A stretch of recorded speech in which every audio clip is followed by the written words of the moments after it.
کیا وہ بندے کو پہنچتا ہے کہ نہیں پہنچتا ہے؟ بہت ساری روایتیں ہیں احادیث کریمہ کے اندر، بہت ساری جگہ مصطفیٰ کریم علیہ السلام نے بیان فرمایا، خود آقا مدینہ ارشاد فرماتے ہیں کہ مثل المیت مثل الغریق، یعنی مردے کی مثال قبر میں ڈوبتے ہوئے کی طرح ہے۔ آپ دیکھتے ہیں اگر کوئی بندہ دریا میں ڈوب رہا ہو تو اسے سہارے کی ضرورت ہوتی ہے کہ کوئی ہم کو سہارا لگائے تاکہ ہم ڈوبنے سے محفوظ رہیں۔ تو آقا مدینہ ارشاد فرماتے ہیں کہ میت کی مثال جو ہے قبر میں وہ ڈوبتے ہوئے کی مانند ہے کہ وہ سہارا تلاش کرتا ہے کہ اب کوئی مجھے سہارا تلاش کرائے، جو ہے سہارا تلاش کرتا ہے کہ مجھے کوئی سہارا دے دے۔ آقا مدینہ فرماتے یہی مثال جو ہے قبر میں مردے کی ہوتی ہے کہ وہ سوچتا ہے کہ اب کوئی جو ہے مجھے سہارا لگائے۔ اب جو ہے قبر میں سہارا، کون سا سہارا اسے چاہیے؟ اللہ کے حبیب علیہ السلام ارشاد فرماتے ہیں یتعلق بکل شیء، کہتے ہیں مصطفیٰ ارشاد فرماتے ہیں اب وہ انتظار کرتا ہے، ینتظر، وہ انتظار کرتا ہے، وہ انتظار کرتا ہے دعوت من جو ہے من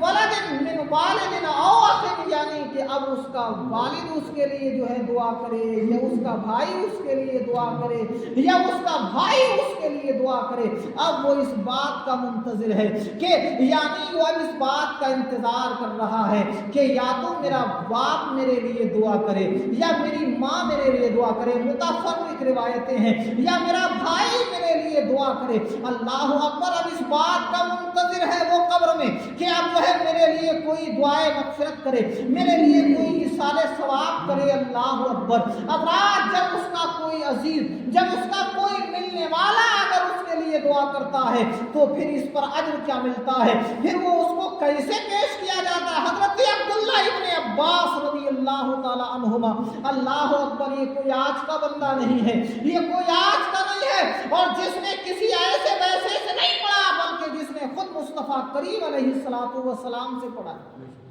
حضرت عبداللہ ابن عباس رضی اللہ عنہ بیان فرماتے ہیں، آپ سے روایت علماء نے بیان فرمائی کہ جب کوئی بندہ اپنے مرحومین کے لیے ایصال ثواب کرتا ہے تو پھر وہ اس کی قبر میں جو ہے رب کریم اس کو مثل جو ہے اس کو پہاڑوں کے مثل جو ہے اس کی قبر میں انوار داخل ہوتے ہیں، پہاڑوں کے مثل اس کی قبر میں انوار، اللہ کی رحمتیں اور برکتیں نازل ہوتی ہیں۔ اتنا ثواب رب کریم اس کو عطا فرماتا ہے اگر کوئی اس کا عزیز، کوئی ملنے والا جو ہے اگر اس کے لیے دعائے مغفرت کرے، تب جو ہے اللہ تبارک و تعالیٰ اتنا جو ہے اس کو جو ہے اجر و ثواب، اتنی برکتیں اور رحمتیں جو ہے اس کو عطا فرماتا۔ اور پھر کیسے؟ اللہ کے حبیب علیہ السلام فرماتے ہیں اس کو ایک خان کی شکل میں، نورانی خان کی شکل میں اس کو سجایا جاتا ہے، اس پر جو ہے نورانی رومال رکھا جاتا ہے، اور پھر فرشتہ اس کو لے کر اس کی قبر میں اس کے پاس جاتا اور کہتا ہے یہ تحفہ تیرے فلاں اور فلاں بندے، تیرے فلاں یہ فلاں شخص یا فلاں تیرے رشتے دار جس کا نام یہ اور اس کے والد کا یہ اور جو فلاں گاؤں کا رہنے والا ہے اس نے تیرے لیے پیش کیا۔ اس کا بھی نام بتایا جاتا ہے، اس کے والد کا بھی بتایا جاتا ہے، اور وہ کس جگہ کا رہنے والا ہے یہ بھی بتایا جاتا ہے۔ یقیناً جو ہے مرحومہ کو جب یہ اس کا آج کا یہ سارا تحفہ جب فرشتے پیش کریں گے تو یقیناً وہ بتائیں گے اس مرحومہ کو کہ اے مرحومہ یہ تمہارے فلاں بیٹے اور جو ہے فلاں وقت اور فلاں جگہ سے جو ہے تمہیں یہ پیش کیا گیا ہے، یا تمہارے شوہر نے تمہارے لیے یہ پیش کیا ہے۔ پتہ چلا کہ ایصال ثواب کا کتنا بڑا فائدہ ہے۔ اور میرے دوستو، اور اولاد کے لیے ضروری بھی ہے کہ وہ اپنے جو ہے اپنے والدین کے لیے ایصال ثواب، اگر جب تک والدین حیات ہیں تب تک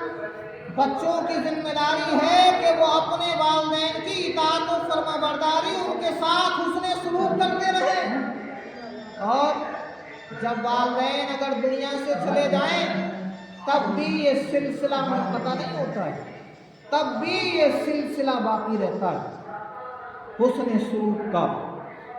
اطاعت و فرمانبرداری کا۔ آپ سوچیں گے یہ کیسے؟ جب